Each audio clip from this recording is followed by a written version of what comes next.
It's always good to be at the state line. Hey, it's Andrew Park Rovers. We are back at Carowinds because we were invited out by the park to check out some of their summertime entertainment. Let's go. And here we go. We got our media badge here. Summertime Magic. You can see Brad Ross up there. And we are headed to the Carowinds Theater to see him. A little bit of a hot evening here at Carowinds, 90 degrees. Could use that summer at first sip. Or maybe an ice cold beer. But we don't have time to spare. We gotta get to the theater. It's days like these where I'm very appreciative of this arbor. I think it cools it down like at least 10 degrees. Here we are, the Carowinds Theater. All right, there's no video during the show, but I'll take some pictures to include here. And you've got a spread here of some of Carowinds' food they have this summer. A bacon lollipop, that looks awesome. Chamoy tahini salt and sugar with that pineapple skewer. Watermelon wedges, some corn, chicken nachos, pulled pork nachos, cool monster cookie sandwich, and a confetti cookie sandwich. Lots of sweet treats here. This looks good. The pineapple right side up funnel cake. And Carowinds has provided us some snacks. I'll definitely take some cookies. Ooh, popcorn is tempting. All right, and here's what the theater looks like. Well, that was an awesome Brad Ross show. I actually found out we have some B-roll, so I'll insert that now.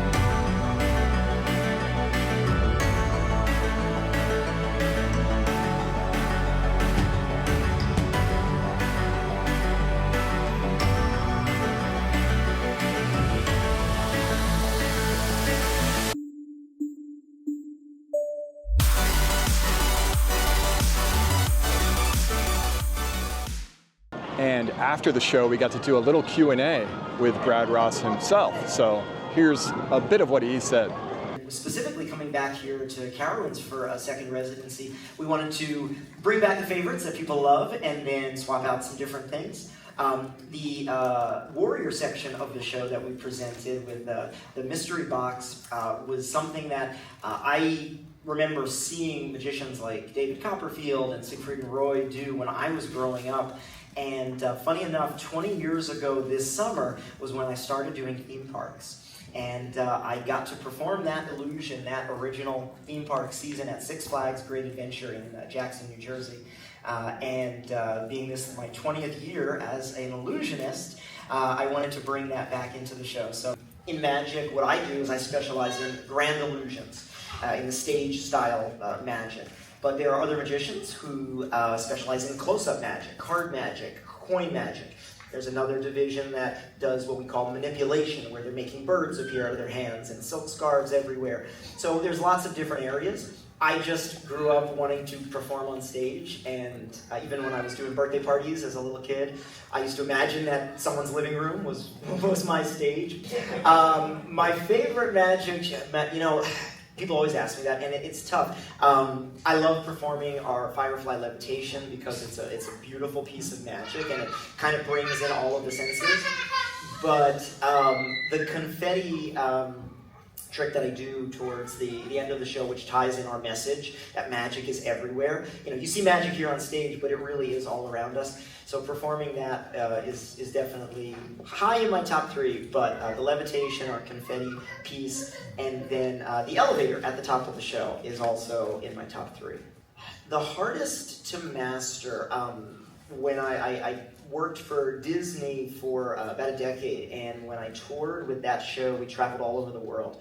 and we actually did a double levitation in that show, where not only did I levitate one of the princesses, but I also levitated myself, and that was a very complicated illusion to perform. It was also a little scary. I don't like heights, and I was levitating myself 10 feet in the air every single show, sometimes multiple times a day, which is why you don't see that in this show. It's a beautiful piece of magic as well, but you know, that was a challenging one for sure.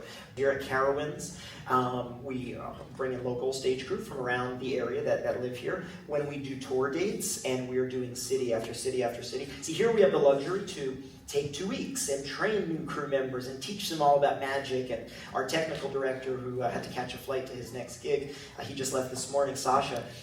You know, he trains them and teaches them what they need to look out for when something goes wrong. Here's what you do, and you have 2 weeks to do that. Same thing with our cast members, who you guys will get to meet in a minute. Here's a look at some of the Brad Ross merchandise. I like that. He has a magic kit for 30 bucks.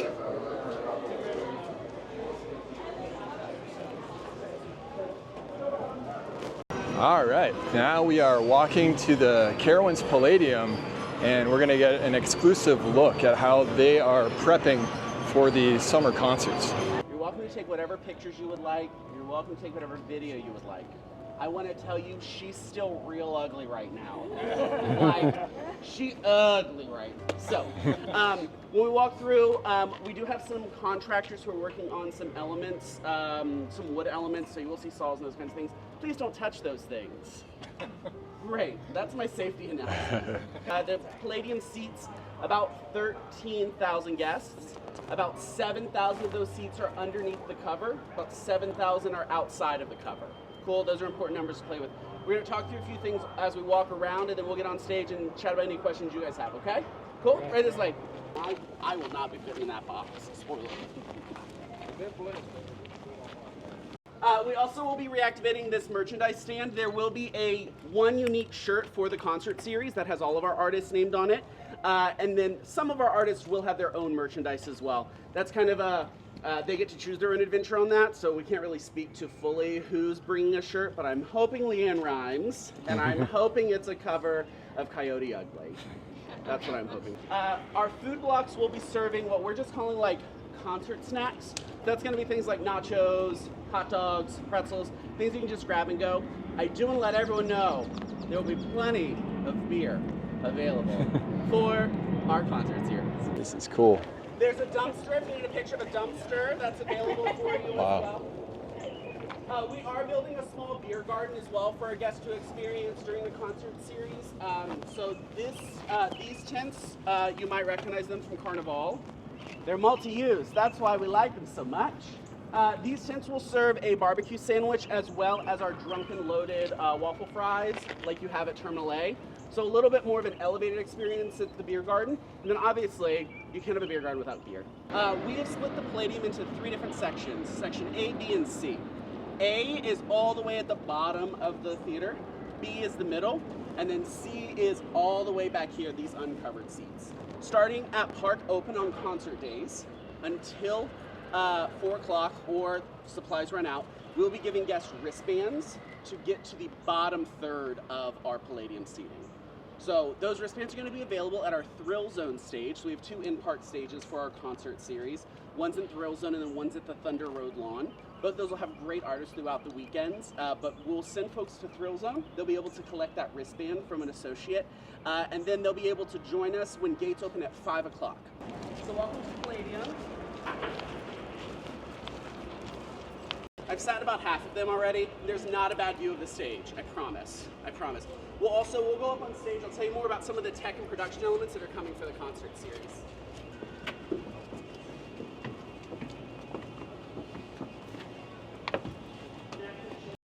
So we will have 2 massive screens on either side of the stage. So again, there will not be a bad seat in this theater, I promise. Might be able to see Leanne Rimes' pores. Like that's really, that's what I'm hoping for with the closeness. So this is the stage. It's massive. I wanted to show you guys something that our merchandise director wanted me to show you. because I got in trouble in my office for testing it out. And Vinny, our merchandise director, was like, Ryan, can you make this flash? It reacts to noise. So I walked around our office going, ah! Ah! And Courtney came out and said, Ryan, I'm on a call. Depending on how late the weather rolls in or doesn't roll in, will dictate if maybe the headliner doesn't open, or maybe the headliner only does a 30-minute set instead of a 45-minute set. Those will be on case-by-case situations. All that information will be available on those big jumbo screens as well. We'll make sure that everyone in the audience knows what's going on as well. So if you look behind you, there's a ladder set that goes up to that landing, another ladder set, and then you have to go walk on the roof, and then there are drop-downs from the roof to get into those spotlight areas. It's great. I've done it once, and that's enough for me. Started conversations about this series during the holidays, during Winterfest. All things considered, we were probably months late on that conversation. So we had to do a few things. We had to see who was available. That was the first piece. We had to see who was touring and who was near us or not near us, right? We had to make sure that the blend of artists was correct as well. Like, we wanted to make sure that we were potentially filling, not a void, but seeing compared to who might be stopping at PNC or who might be stopping in Greensboro or Greenville, like who we might be able to engage with differently. Yeah, so most of our headliners, weather pending, are about a 45-minute set for the opener, more or less. Some are up to an hour, depending on who they are. And then our headliner is about an hour and a half, about 90 minutes. The things that this space needs are significant.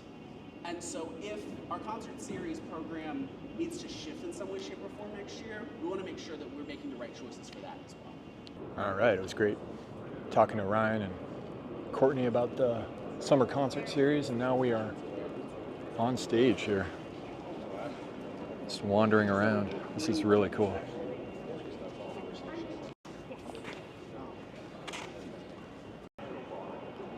So this summer, Leanne Rimes, Sugar Ray, Flo Rida, more. Bret Michaels will all be on this stage. So cool. All right, I want to test the legroom of these seats. Okay. Just sit down here. All right, legroom. I'm 6'6". Legroom is really good. Notice there's no cup holder. I will definitely be having an adult beverage or two during the shows here.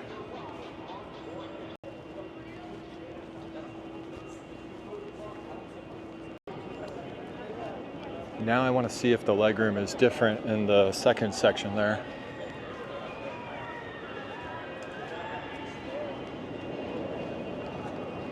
Oh, it looks to be the same.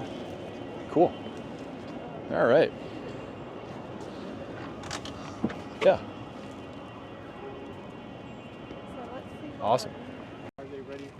Okay, these seats up here are different, so let's see if the legroom is different. Yeah, not as much legroom up here. So if you're tall, you want to try to be in the blue seats. I also think the blue seats might be a little more comfortable than these ones. And with that, I think that'll do it here from Carowinds. If you enjoyed this video, please give it a thumbs up, subscribe to Park Rovers, and we'll see you next time. Here's a new addition in the Thunder Road area. Ringo's tire drop. So this is built to fit in to the theming of the land. This is really cool. I'm glad they're bringing Ringo back in some form. Taking its toll on me as she said goodbye too many times before. Of course, I can't leave Carowinds without going to Terminal A, Elevated Brews and Bites. And I had to do the Terminal A burger again. Can't wait. And here's a Middle James Mango Wheat Ale. Cheers. And here it is, once again, the Terminal A burger. Love this thing. My second time having it. The burger was awesome, as always. And now it is time to leave.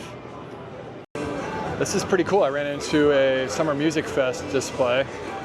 See Sugar Ray right there. And Leanne Rimes and Bret Michaels might be two of the most popular shows. I love that topiary guitar. Now we're walking under Nighthawk.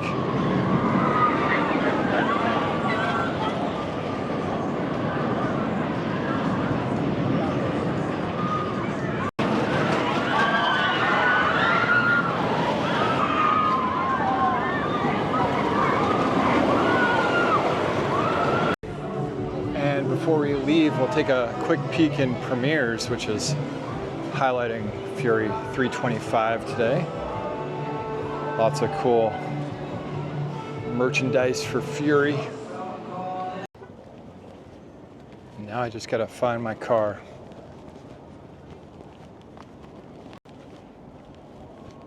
Success. See you next time.